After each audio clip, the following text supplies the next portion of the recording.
Tak ahoj, vítajte na kanáli For Work and Fun a v dnešnom videu sa pozrieme na synergickú zváračku v trojkombinácii značky IPOTOOLS. Takže poďme na to, vyskúšame a otestujeme ju.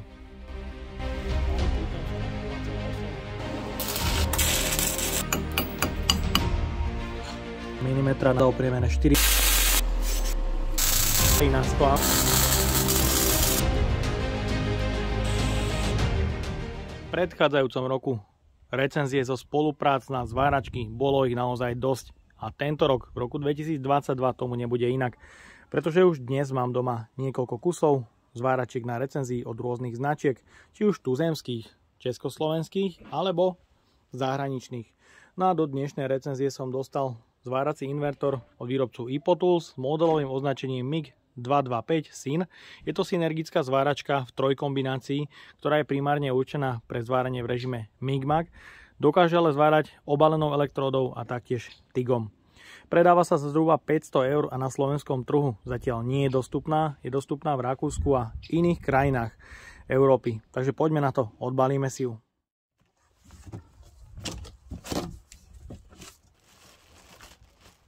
V balení nájdeme horák, ktorý je dlhý 3 metre. Je tu klbík proti zalamovaniu, ktorý je ale trošku slabší a nie je veľmi dobre ohybný. Taktiež je tu konektor s eurozásuvkou pre napojenie do zváračky. Príslušenstvo ako hubica a špičky sú bežne dostupné, je to štandard. Ďalej v balení máme sadu príslušenstva. Je tu ochranný štít,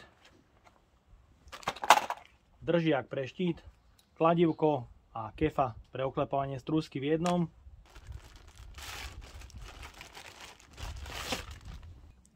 Kliešte pre zváranie obalenou elektródou.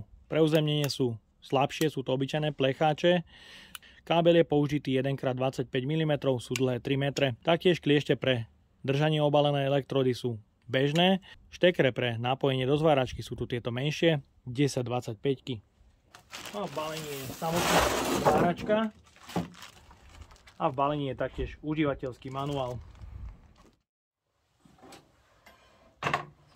Jej hmotnosť je 10,65 kg, bez toho, že vo vnútri nie je použitá žiadna zváracia cievka. Zhora nájdeme jedno pevné hliníkové madlo pre jednoduchší transport. Vzadu nájdeme vstup plynu CO2 alebo argónu, vypínač zapnutie, vypnutie, prívodový sieťový kábel na 230 V, ktorý je dlhý 160 cm a použité káble sú 3x2,5. Ďalej je tu veľký prieduch odvetrania. Môžete vidieť, bočný kryt nie je vylisovaný, boh vie ako, takže je tu mierna nerovnosť. Pod krytom sa nachádza dvojkladkový kovový podávač, ktorý je určený pre hrúbku drôtu od 0,6 až do 1 mm. V balení nájdeme vodiace koliesko pre hrúbku drôtu 0,8 a z druhej strany je to jednotka. Takže vodiace koliesko pre hrúbku drôtu 0,6 mm v balení nie je a je potrebné si ho dokúpiť. Podávač je pevný, kovový. Má prítlak s ložiskom, čo je fajn. Je tu regulácia prítlaku a pružina pre navedenie drôtu. Vo vnútri nájdeme taktiež zmenu polarity, ak sa použije trubičkový drôt. A taktiež je tu uloženie pre cievku D100. Znamená to, že môžete uložiť cievku do 1 kg alebo cievku D200 do 5 kg. Taktiež je škoda, že elektronika ovládacích prvkov stroja z vnútornej strany nie je ochránená žiadnym krytom. Na štítku o zaťažení výrobca uvádza pri obalenej elektróde a v režime MIG-MAG 225 A na 60% zaťažení a 175 A na 100% zaťažení, čo si myslím, že je trošku dosť a výrobca trošku preháňa. Z čelnej strany nájdeme ovládací panel, na ktorom sa nachádzajú dva displeje nastavenia ampérov, voltov, jeden kóder s možnosťou potvrdenia, 6 mikrospínačov pre nastavenie zváračky a zváracích metód. Ďalej sú tu dva štekre plus a mínus pre zváranie metódou obalenou elektródou, jedna eurozásuvka pre MIG-MAGový horák a veľký prieduch odvetrania.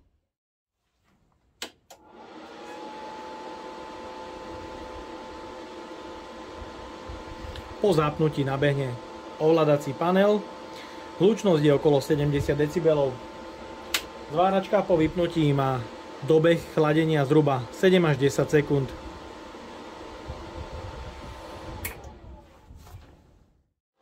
Ovládací panel z čelnej strany je veľmi jednoduchý. Nájdeme tu dva displeje pre nastavenie amperov, nastavenie voltov, jeden kóder pre nastavenie zváračky, ktorým ak potočíte, nastavujete ampére, ale v okienku pre volty svieti ale ledka, ktorá zapisuje aktuálne nastavenie, takže zmenil som nastavenie zo 117 a zapíše nám ho do displeja pre ampére. Ďalej je tu tlačítko, s ktorým nastavujeme zváranie, takže je tu sila prievaru vo voltoch od minus 10 do plus 10 a ďalej je tu indukcia od minus 10 do plus 10. Ak zvárame v režime v synergii, môžeme zvárať hrúbkou drôtu od 0,6, 0,8 až do 1 mm. Môže sa použiť rôzny plyn, či už argón alebo CO2, taktiež režim dvojtaktu a štvortaktu a tlačítko pre vysunutie novej cievky. Ďalej je tu manuálny režim MIG-MAG, v ktorom môžeme taktiež zvárať argónom alebo CO2 a taktiež je tu režim pre trubičkový drôt. Taktiež manuálne môžeme zvárať 0,6, 0,8 a jednotkou drôtom. Ďalej je tu obalená elektróda, ktorá má taktiež svoje nastavenia. Nastavenia od štartu od 0 po 10 a antistick vypnutý alebo zapnutý. A taktiež možnosť aktivovať VRD, ktoré sa samozrejme dá aj vypnúť. Ďalej je tu režim lifting, ktorý nemá žiadne pokročilé nastavenia. Môže sa zvárať od 10 až do údajne podľa výrobcu 225 A. Takže myslím, že to nastavenie zváračky je veľmi jednoduché, prehľadné. Pre odskúšanie zváračky v trojkombinácii som si pripravil rôzny spotrebný materiál a taktiež rôzny materiál pre zváranie. Začíname teda zváraním metódou obalenou elektrodou bazickými elektródami ESAP EB121 od 2 do 4 mm a taktiež odskúšame zvárať nehrdzavajúcu oceľ. Elektróda o priemere 2 mm zapaluje. Horí od 20 A, ale ten obľúk sa nedarí udržať v stadióne. Môžete vidieť na motorom výstri, ale ten obľúk neudrží v stadióne. Zasíňa to. A toto isté robí až do 60 A, potom sa s tým už zvárať samozrejme dá.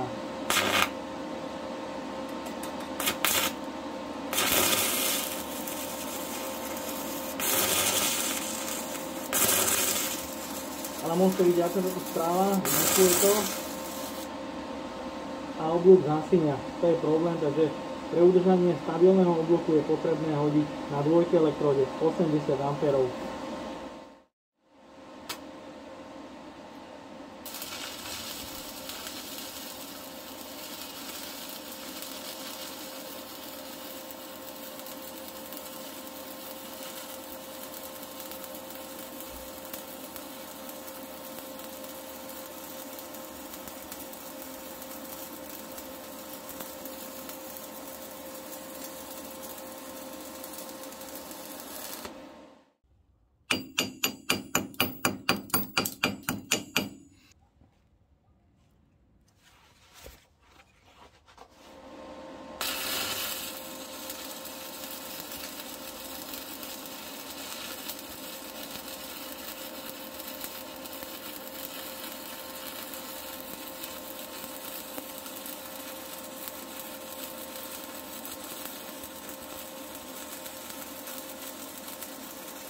Elektróda o priemere 3,2 mm na 145 A na začiatku jemne zaporovala, ale ďalej po celej dĺžke zvaru je zvar veľmi pekný.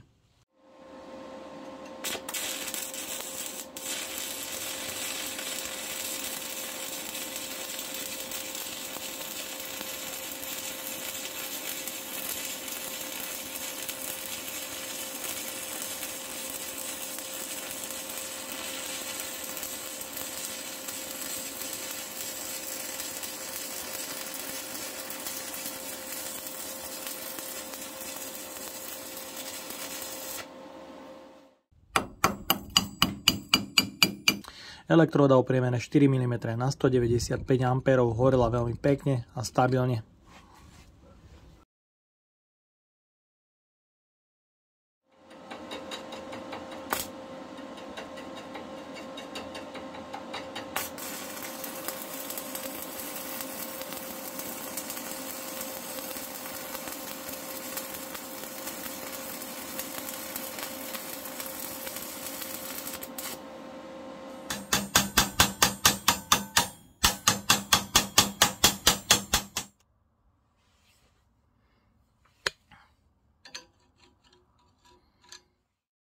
Ďalej budeme pokračovať trúbičkovým drôtom.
Myslím, že celkom podarený zvar aj na trubičkovom drôte a ten roztrek, ktorý tu je len minimálny. Zváračka je primárne určená pre zváranie v režime MIG-MAG a preto odskúšame zvárať hrúbkou drôtu 0,8 mm rôzne materiály. Ďalej budeme zvárať 3 tupé zvary na 100 A v rôznych korekčných nastaveniach voltáže od -10, 0 a +10.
Takže máme tu 3 korekčné zvary na 100 A v rôznych korekčných nastaveniach od minus 10, 0 do plus 10. Je tu vidieť rozdiel v každom zvare. Prvý zvar je len navrstvený, druhý je už celkom rozliatý do šírky a ten tretí je už perfektne prevarený, ale je tu vidieť mierny roztrek. Začíname bodovaním tenkého plechu o hrúbke 1 mm.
Pokračujeme kútovým zvarom na hrúbke materiálu 2 mm.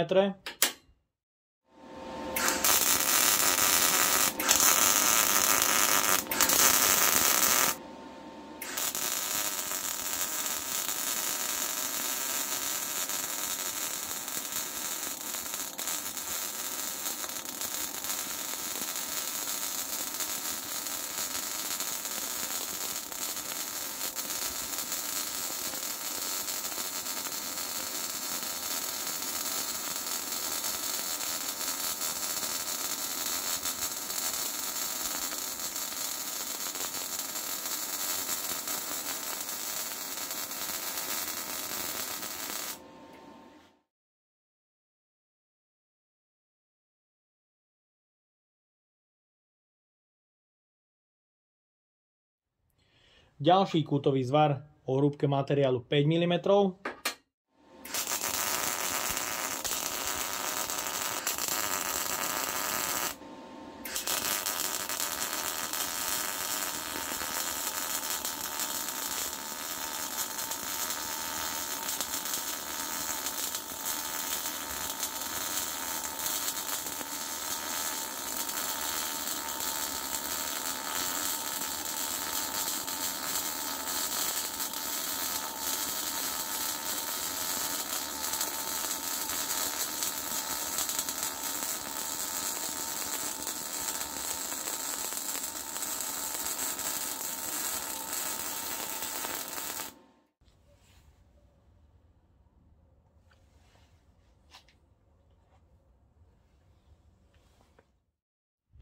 No a samozrejme odskúšame aj takýto extrém o hrúbke materiálu až 10 mm.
Zváračka má samozrejme aj režim lifting, na ktorom si odskúšame zvárať tupý spoj na hrúbke materiálu 2 mm, obyčajná oceľ.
No a taktiež vyskúšame kútový zvar na nehrdzavajúcej oceli.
Tak a máme tu záver. Odskúšal som trojkombináciu zváračky značky iPotools. Musím povedať, že pri zváraní v každej metóde sa mi s ňou zváralo veľmi dobre. Podarili sa mi veľmi pekne podarené zvary a musím povedať, že pri obalenej elektrode zapaluje už od 20 A. Ak by výrobca pribalil kvalitnejšie káble, zváralo by to stabilnejšie na nízkych nastaveniach, ale takto bolo potrebné pre stabilný oblúk trošku zvýšiť ampére, aby oblúk bol pekný, ale stabilný.